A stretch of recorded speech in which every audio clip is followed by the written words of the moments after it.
दिखता है, मतलब ऐसे पुरानी मूवियों में छोटे से गांवों से, ठीक है। So I am from the one small village in the Rajasthan. Rajasthan में एक छोटा सा गांव है जिसका नाम है जावाल करके, Jawal, JAWAL, Jawal is the name, उस जगह का नाम है जावाल। तो I started my education from there only. तो वहां पे पढ़ना चालू किया। तो हम लोगों ने वहां पे, ऐसा नहीं था कि वहां पे एक स्कूल ही, मतलब गवर्नमेंट स्कूल ही थी, only there was one option. मतलब ऐसा बोले कि यहाँ पे कोई ऐसा प्राइवेट स्कूल था, और प्राइवेट स्कूल पे प्लीज मोबाइल, ऐसा कोई प्राइवेट स्कूल जैसी कोई चीज वहां पे थी नहीं। वहां पे गवर्नमेंट स्कूल ही थी। और गवर्नमेंट स्कूल में ही लाइक पढ़ने जाते थे। तो वहां पे दो स्कूल थी, एक थी प्राइमरी स्कूल और उसके बाद में होती थी higher secondary, secondary school. Primary school जो है वो 5वीं क्लास तक होती थी, उसके बाद 6th स्टैंडर्ड से होती थी हायर सेकेंडरी स्कूल। तो भाई साहब हम लोगों ने पढ़ाई जब करते थे तो हमारे वहां हिंदी मीडियम ही था, ऑब्वियसली इंग्लिश है, वो हमको 6th स्टैंडर्ड में आई थी। जब 6ठी क्लास में हम पढ़ते थे तब हमको पहली बार ऐसे ABCD वगैरह सिखाया था। और वहां पे हुआ क्या कि लाइक जब मैं 10th में पढ़ता था तो 10th में I score 57% in the 10th standard. 10th standard में 57 मेरे हिसाब से इस क्लासरूम में तो किसी के नहीं होंगे। 60, हाँ तो तुम लोगों के ऑब्वियसली जो इस क्लासरूम में है उनके सबसे बहुत अच्छे अच्छे मार्क्स रहेंगे। But I score the 57% in the 10th standard. और 10th स्टैंडर्ड में जब मुझे 57% मिला तो लाइक हमारे स्कूल में एक ऐसा स्टैंडर्ड रूल था कि if you score the first division ना, then you are eligible to opt the science. Otherwise आप अगर सेकंड डिवीजन वाले हो या थर्ड डिवीजन वाले हो तो आपके पास दो ही ऑप्शन है, आइदर कॉमर्स ले लो या फिर आर्ट्स ले लो। तो हमारे पास दो ही ऑप्शन थे। तो 11th के बाद में हमारे वहां 12th तक स्टैंडर्ड तक स्कूल होती है। जैसे यहाँ कॉलेज का ट्रेंड होता है, वहां ऐसा नहीं होता, 12th तक स्कूल होती है। तो भाई साहब हमारे पास साइंस का ऑप्शन था नहीं, हमने ले ली कॉमर्स। क्योंकि मेरे को थ्योरी पहले से समझ में नहीं आता था, मेरे को ऐसे पढ़ने में बहुत खराब लगता था। So I have opted the commerce. And when I opted the commerce, तो पहली बार ऐसा होता है ना क्लास में जब लोग पूछने आते हैं कि भाई आपने कॉमर्स क्या सोच के लिए। जो पहले टीचर आए उन्होंने बोला कि आपने कॉमर्स क्या सोच के लिए। तो भाई साहब अब कॉमर्स क्या सोच के लिए है, अब ये सबसे बड़ा डिफिकल्ट क्वेश्चन। तो अब वो क्या सोच के लिए, हो तो अपन ने सबने ले ली, दोस्तों ने तो अपन ने भी ले ली। बट क्या होता है ना, अब वहां पे कुछ बोलना था। अच्छा तो हुआ क्या कि सब लोग सबसे पूछा कि भाई आपने कॉमर्स क्या सोच के लिए। तो उसमें से आधे लोगों ने तो ये बोला कि भाई पापा का बिजनेस है तो normally we will manage the business, तो इसलिए लिए। कुछ लोगों ने ये बोला कि नहीं बैंक में जाना है, बिकॉज उस टाइम बैंक का बहुत ज्यादा ट्रेंड बढ़ रहा था। तो पीपल स्टार्टेड कि नहीं यार मेरे को बैंक में जाना है, और बैंक में जाना है तो कॉमर्स लिए। I was only one guy, जो मैंने ये सोचा था, मैंने उस टाइम ये सुना था कि कॉमर्स में एक सबसे बड़ी डिग्री होती है जिसका नाम है CA, और जिसमें साइन करने के पैसे मिलते हैं, जिसमें साइन करने के पैसे मिलते हैं कि if you sign you will get the money. और मेरा जो नोटबुक होता था तो उसका लास्ट पेज है ना, वो अलग अलग स्टाइल से साइन में भरा रहता था। मैंने कहा ये तो मेरा फेवरेट काम है और अगर साइन करने के पैसे मिल जाए तो मजा ही आ जाए जिंदगी में। देन मैंने उनको बोल दिया, मतलब ऐसे कॉन्फिडेंस में, मैंने कहा, उसने बोला कॉमर्स क्यों लिए, मैंने कहा CA करने के लिए। ठीक है, अब CA का ABCD पता नहीं उस दिन, और बोला CA करने के लिए। तो उन्होंने बोला कि CA बनने के लिए आपको अच्छे परसेंटेज चाहिए, 80% चाहिए वगैरह। आपके कितने परसेंट है, मैंने कहा 57। तो बोले देख लो, ठीक है बोलने के लिए बहुत अच्छा है वो। तो मैंने कहा सर ट्राई तो कर ही सकते हैं। तो उन्होंने बोला हाँ बिल्कुल कर सकते हैं, उन्होंने भी थोड़ा मोटिवेट किया। बट 11th स्टैंडर्ड में आई रियलाइज इन माई लाइफ कि नहीं यार पढ़ना बहुत ज्यादा जरूरी है। उससे पहले मुझे पढ़ने की इंपॉर्टेंस जो थी वो पता नहीं थी, महत्व पता नहीं था कि पढ़ने का क्या महत्व होता है। तो 10th स्टैंडर्ड तक मेरी लाइफ में कभी भी मेरा फर्स्ट डिवीजन नहीं आया, कभी भी नहीं। मैं टाइम पास करता था, पूरे दिन घूमता फिरता था एकदम, जैसे हमारे गांव में जो गवार लड़के थे उनके साथ में मैं भी था। नाली में से बॉल निकालना, मिट्टी में मिला के ऐसे ऐसे करना, ठीक है। साइकिल थी घर में, घर वालों ने एक साइकिल दे रखी थी, वो साइकिल लेके पूरे दिन इधर उधर घूमना। हमारे उधर एक नहर आती थी, वो नहर में जाके और साइकिल उतार देते तो पूरे दिन वो नहर में नहा रहे हैं, ठीक है, और वो साइकिल अंदर है। तो इतना, और मैं क्या करते, ये जो शहद होता है ना, शहद, तो जो बी जो होती है हनी बी, हम जाते थे, क्या करते थे, किसी की बाइक से मतलब पेट्रोल चुराया करके, और चुरा के और उसके बाद में वो उससे वो धुआ करते थे, बीज को निकाल देते थे, हनीज वगैरह खा लेते, मतलब एकदम टिपिकल जो आप बोल सकते हो ना कि गांव में जो लोगों की थिंकिंग थी, वो भाई साहब जिसमें मैं था, मैं उनमें लीडर था, ठीक है। सबको ले जाना, टाइम पास करना, किसी के घर के बाहर अगर रात को बल्ब लगा हुआ है तो उसको फोड़ देना, ठीक है। वो तो दैट भाई, आप छोटे बच्चे हो, आपको कुछ पता नहीं चलता ना, आपको उसी में मजा आता है। आपको आपकी लाइफ के बारे में पता नहीं चलता कि भाई आप क्या कर रहे हो, वो सही है या गलत है, वही होता था। क्रिकेट में वो सर, स्कूल थी, सर पढ़ा रहे हैं, हम ग्राउंड में पीछे है, वो क्रिकेट खेल रहे, सर हमको देखते भी थे कि वो देखो क्रिकेट खेल रहे हैं, ठीक है, देखते भी थे सर बेचारे, वो बाकी बच्चों को पढ़ा रहे हैं, हम क्लास में बैठते ही नहीं थे। और हम बाहर जाके और वो लकड़ी निकाली, वो नीम का पेड़ तोड़ा और तोड़ के और उसका बैट बना दिया, बॉल कोई ना कोई कहीं से अरेंज कर ही लेते थे, और फिर क्रिकेट खेलना चालू, पूरे दिन यही।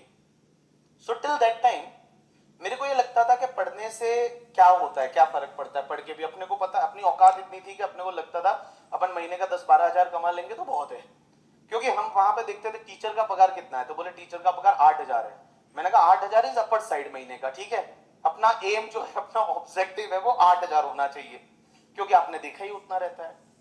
बट धीरे धीरे फिर घर की पोजीशन देखते गए, घर में लगने लगा, घर में बहुत सारे लोन थे, उसकी वजह से मम्मी की तबीयत खराब रहने लग गई, बहुत सारी ऐसी चीजें थी, तब मुझे लगने लगा कि नहीं यार, आपको पढ़ना पड़ेगा, because you can change the life जो आपकी एज वेल एज आपके घर वालों की, वो सिर्फ आप पढ़ के ही कर सकते हो। तो 11th स्टैंडर्ड से मुझे ये रियलाइज होने लगा कि नहीं, आई हैव टू स्टडी, मुझे पढ़ना पड़ेगा, इसके अलावा और कोई तरीका नहीं है जिससे कि मैं अपनी लाइफ को एज वेल एज घर वालों की लाइफ को या उनकी मैं लाइफ को चेंज कर सकता हूं। देन आई स्टार्टेड, मैं ट्यूशन पढ़ाना चालू किया। मैं 11th standard I score the 63%, that was highest in my class. तो 63% पहली बार मेरा फर्स्ट डिवीजन आया था, और 63% आया, तो लोगों को शक होने लग गया मेरे पे, बोला ऐसा कैसे हो गया करके, कुछ तो गड़बड़ है करके, ठीक है, कुछ तो गड़बड़ है। After that in the 12th standard I score the 67% in the 12th standard, तो 57 से 67 हो गया, तो और 10% इंक्रीमेंट हुआ 12th में राजस्थान बोर्ड में। उसके बाद वो याद आया कि अब करना क्या है, तो वो सर को बोला था सीए करना है करके, ठीक है। तो मैं फॉर्म लेके आया, तो मुझे भरना नहीं आता था क्योंकि फॉर्म इंग्लिश में होता था। अब उसमें कहाँ क्या लिखना है अपने को पता ही नहीं। तो वही सर के पास गया, सर को बोला, मैंने कहा सर ये फॉर्म वॉर्म भरो। तो सर ने उसमें हेल्प की, उन्होंने फॉर्म वॉर्म भराया। फॉर्म भरने के बाद हमने सीए चालू किया। तो सीए चालू किया, पहला एग्जाम होता है सीपीटी, हमारे टाइम पे सीपीटी होता था। तो सीपीटी जब होता था तो क्या हुआ कि लाइक सीपीटी के लिए मैंने पहले से, मैंने कभी घर वालों को ना तो टेंशन दी है 1 रुपए की, ना मैं घर वालों से मतलब कभी ऐसा एक्सपेक्ट करता हूँ कि वो मेरे साथ आए। जैसे आप लोग यहाँ आए हो तो हो सकता है आपके घर वाले आपको छोड़ने आए होंगे, बट मैं बताऊं, मैं कभी भी, मैं जोधपुर गया, किसी दोस्त को पूछा जोधपुर में क्या होता है, कहाँ क्लास व्लास होती है, वहां पे मैंने कर ली क्लास और सीपीटी का एग्जाम दिया, and I crack the CPT in the first attempt. Obviously CPT का रिजल्ट बहुत अच्छा रहता था, 30-35% रिजल्ट रहता था, तो वो अपना क्लियर हो गया। उसमें अपने को 114 मार्क्स मिला, ज्यादा नहीं मिला, 57% मार्क्स वहां पे भी मिला सीपीटी में, एंड आई क्रैक। सीपीटी के बाद आर्टिकलशिप होती थी, एंड आर्टिकलशिप इज लाइक, अब आर्टिकलशिप करनी कहाँ, पहले सीपीटी के बाद आर्टिकलशिप थी, तो आर्टिकलशिप कहाँ करनी, तो ऐसा सोचा था कि भाई मुंबई बहुत अच्छी जगह है, मुंबई में आर्टिकलशिप करने के लिए जाएंगे। तो मुंबई में वहां से बस आती थी हमारे राजस्थान से मुंबई तक, तो मेरे पापा राजस्थान रोडवेज में है, तो बस में हमको फ्री ट्रेवल है करके, ठीक है। तो पापा राजस्थान रोडवेज में कंडक्टर थे, तो अभी तो रिटायर हो गए, तो हमारे लिए फ्री था, तो हम ऑब्वियसली बस से ही ट्रेवल करते थे, हमारे लिए ट्रेन ऑप्शन ही नहीं था, क्योंकि ट्रेन में पैसा लगता है और वहां फ्री होता है।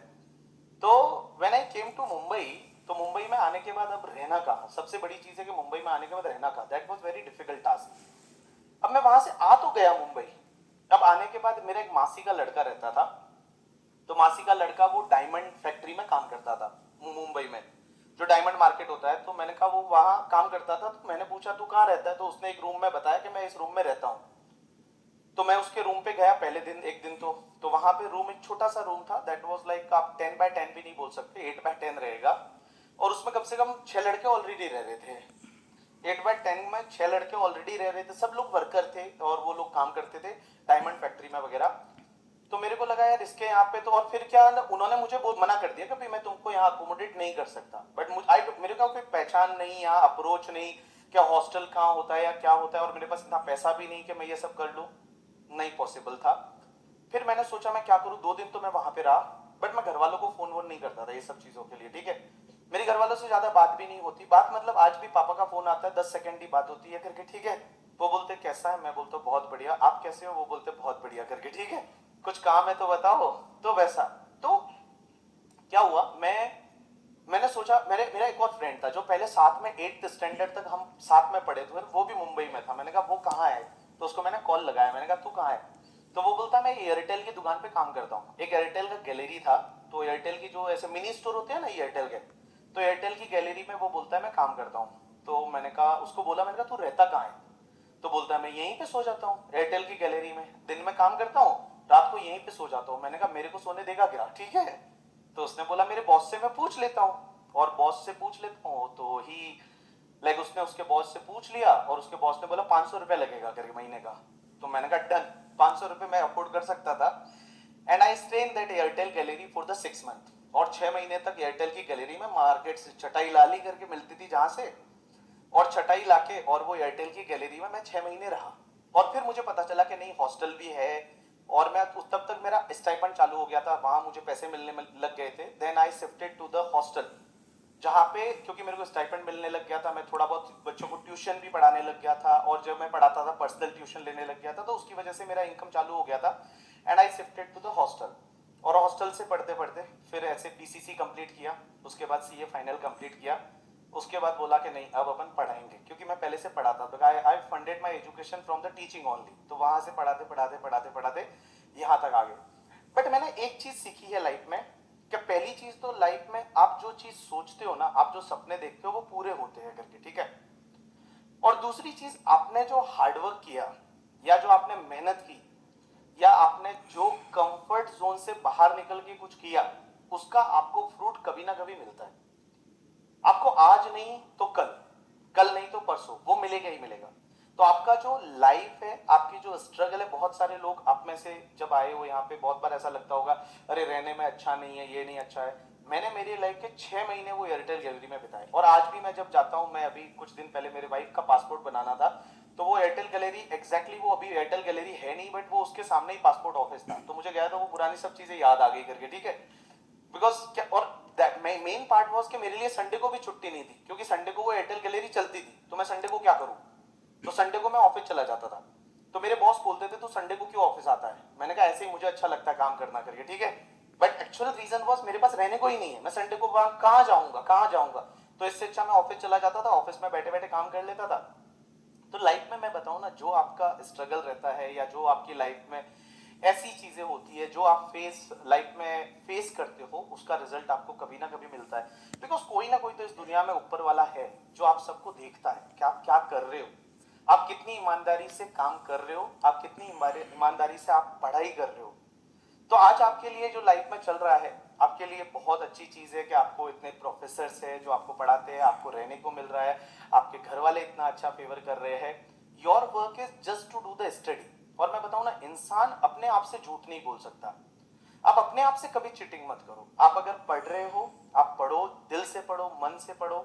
एक बार ये सीए जहां तक आ चुके हो इसको कंप्लीट कर लो, और कंप्लीट करने के बाद में जो आपकी मर्जी है वो करो। मैं ये हमेशा कभी नहीं बोलता कि आप सीए बनने के बाद ओनली किसी इंडस्ट्री में चला जाना, या प्रैक्टिस में चले जाना, या आप like teaching, whatever you want to do ना, जस्ट डू दैट।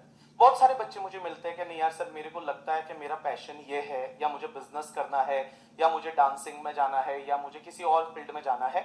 आप जाओ, लेकिन अभी आप यहाँ पे आ गए हो ना, तो आपको सिर्फ 3 साल ही तो है।